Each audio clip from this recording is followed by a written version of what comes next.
Assalamu алейкум тугандар, бул үйгө ылай шоак кылып атабыз. Азыр патронду кыска нускайып түшүндүрөм. Бул үйдүн ээсинин 3 та ишин алгам. Биринчиси электр ступасы, экинчиси ылай шоак, анан кийин кум шоак подмаяк.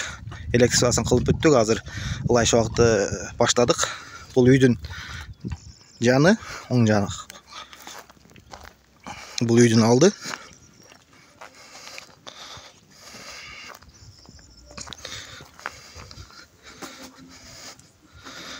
Тиги эмени көңүл буруп карап койсоңуздар, тиги жерлер пустой турат.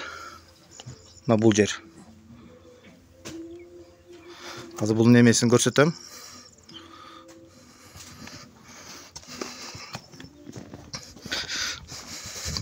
Леса, бетономешалка, паёк, бардык инструменттер өзүбүздө.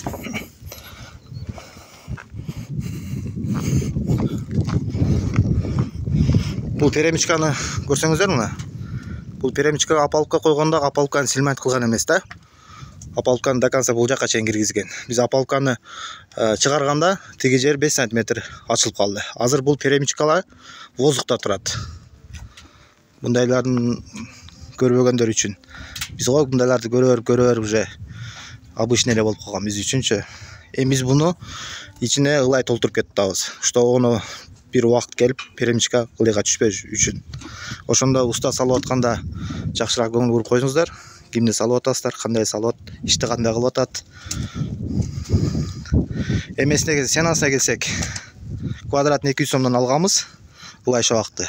Кум шоак подмаяк 300. Кышта бабаш берген, бул ошон үчүн арзаныраак алганбыз. Кышкы ценасы эмени ылай шоакты 200дөн, кум шоакты 250дөн. Буну сыртынан мыкка кылып туруп зым тартылат. Анан кийин эмеге маяк коюлуп, подмаяк шубалат. Ушу тугандар, биздин иш көңүлгө жакса уста керек болсо зона кыласыздар. Бизде очередь. Биринчи зона кылып, сеналар тактап алып жалаа башарын иште керегине 1000 сом которосуздар. Барып көрүп балашып, бабаш алгандай сиздин заказыңыздарды алган болом. Бабашы минимум 15 миңден 50 миңге чейин алабыз ичке карап. Сиздердин заказыңыздар алгандан кийин минимум 1 ай, узагы 1,5 айда баштайбыз. Тугандар, каналга подписаться болобуз, лайк басабыз, соолор болсо беребиз. Уста керек болсо зарайынан зона кыласыздар. Бул жердин тамак ашын да акчасын алып алганбыз. Өзүбүз келип, поварубуз менен келип тамак кылып иште кылып атабыз.